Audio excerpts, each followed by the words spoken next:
Remilekun was a 14-year-old girl whose beauty had just begun to bloom when she lost her father to the cold hands of death. Remilekun's father, Mr. Hadiagbo, was a vibrant, middle-aged, highly principled civil servant who shunned all forms of corrupt practices. During his lifetime, Mr. Hadiagbo prioritized the well-being of his immediate family above everything, including his personal needs. When he realized that his salary could not sponsor the lifestyle he wanted for his family, Mr. Hadiagbo ventured into livestock farming. He got a piece of land at the outskirts of Shagamu, the town where he resided with his family. Mr. Hadiagbo went ahead to stock the farm with pigs, chicken, goats, and other high-yielding animals. He dedicated his evening hours and weekends to taking care of his livestock. As his practice was, Remilekun's father only permitted his children and wife to visit the farm on weekends, while he often left them at home to do their assignments on weekdays. It was on one of such long visits on a fateful Thursday that he got bitten by a poisonous snake. He was just about leaving the poultry section when he felt a sharp pain on his left heel. Ah, what is that? He turned to know the cause of the pain, only to see a big snake gliding away. Help! Help! Somebody please help me! Daddy Remy called out for help. However, help could not reach him early enough to save him, as he was alone when the evil incident occurred. By the time Daddy Remy was taken to the hospital, the venom had traveled right to his heart and done great damage to his system. Mr. Hadiagbo was therefore pronounced dead on arrival at the hospital, to the sorrow of his family members. Mrs. Hadiagbo, popularly called Mommy Remy, was a full-time housewife who was charged with the responsibilities of raising her children and taking care of his house before the demise of her beloved husband. Daddy Remy, in his lifetime, had shielded her from all forms of insult from his parents as siblings. He made sure that she was well respected by everyone around him. "Don't disrespect my wife," he would always tell them. So, Mommy Remy didn't know how wicked her in-laws really were. She was still mourning the death of her husband and trying to figure out how to cope with the demands of raising the 4 children left by her husband when her in-laws began to unleash terror on her. Mr. Hadiagbo's relatives came one after the other to cut away every valuable they could lay their hands on. First, it was the family car that was taken away by Daddy Remy's younger brother. Another brother of his made away with the furniture in their living room, not minding the fact that it was a wedding anniversary gift bought by Mommy Remy's elder brother. Then went the animals on the farm. Mommy Remy had no clue who and when the animals were taken from the farm, as the wound of losing her husband was still very much sore, that she didn't have the zeal to visit the farm as at then. The last straw that broke the camel's back was the sale of the 4-bedroom apartment that the Hadiagbos had managed to build before Daddy Remy's death.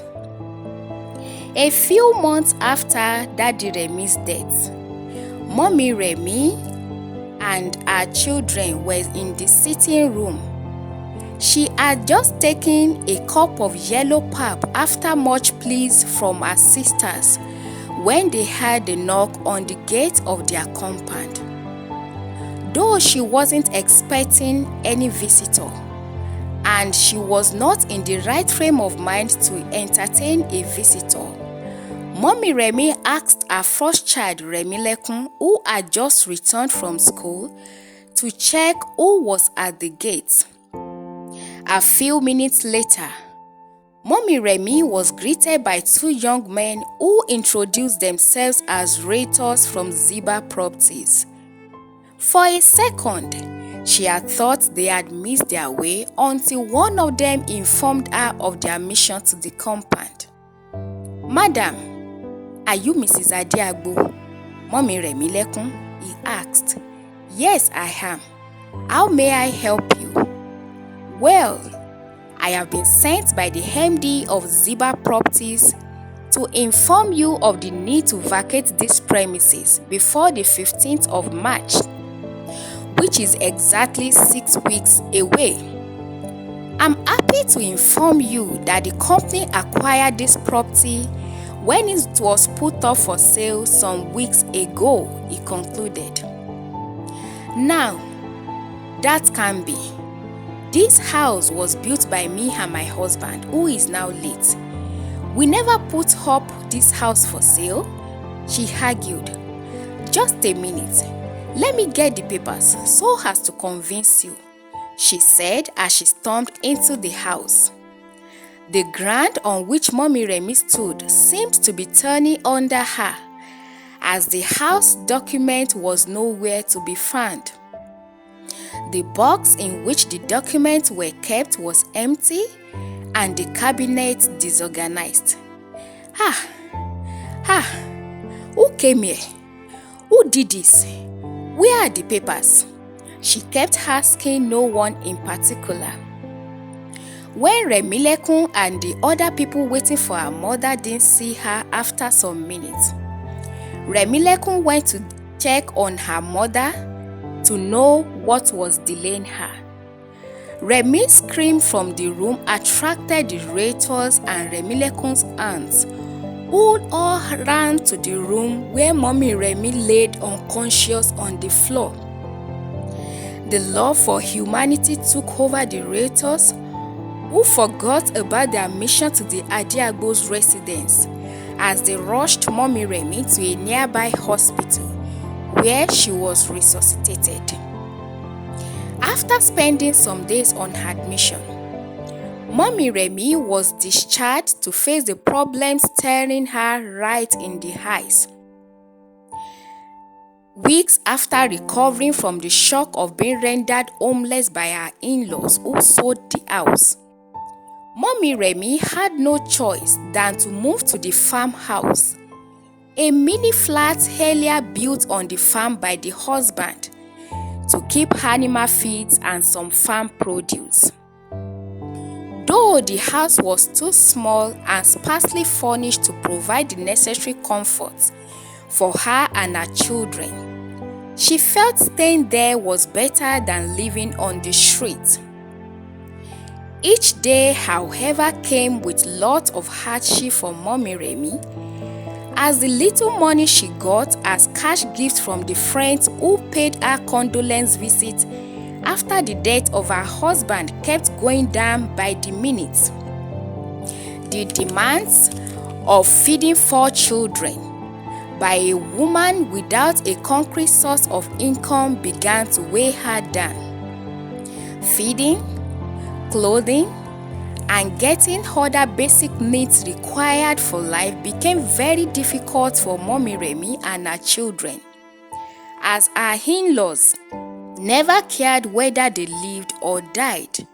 Mommy Remi, every night, after her children had gone to sleep, would sneak out to the grave of her husband to cry her eyes out, asking God to plead the cause of a poor widow.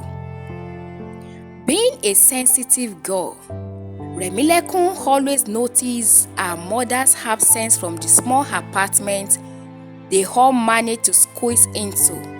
each time her mother went to cry her frustration out on her father's grave. After some minutes of watching her mother weep through the window of her father's grave Remilekun with teary eyes would go and give her mother a hug, while assuring her that all would be well. "Mama, please stop crying. It breaks my heart to see you cry in this manner," Remilekun often said. "My daughter, I am just tired. Why didn't the death that killed your father take me instead? Just how am I supposed to cope alone without a good source of income? Just how?" Her mother said amidst sobs. "Mama, where is your faith? Isn't God the husband of the widow and the father of the fatherless? Don't worry, Mama. God will take care of us. And we, your children, will also take care of you," Remilekun assured her mother. God is indeed wise in his ways. He must have seen the future before giving me such a wise and supportive soul as a daughter. Tell me, what would I have done without you? Indeed, you are Remilekun, because God is wiping away my tears and lifting my burdens through your words. I love you, my daughter," Remi said, trying to force a smile. "I love you too, Mama. Now, wipe your tears and let us go and get some sleep inside before you catch a cold," Remi said as she adjusted the wrapper around her mother's neck and led her inside. Will help come for Mommy Remi and her children? Is Remilekun really a child of comfort? How is she going to live out that destiny? Find out in subsequent parts.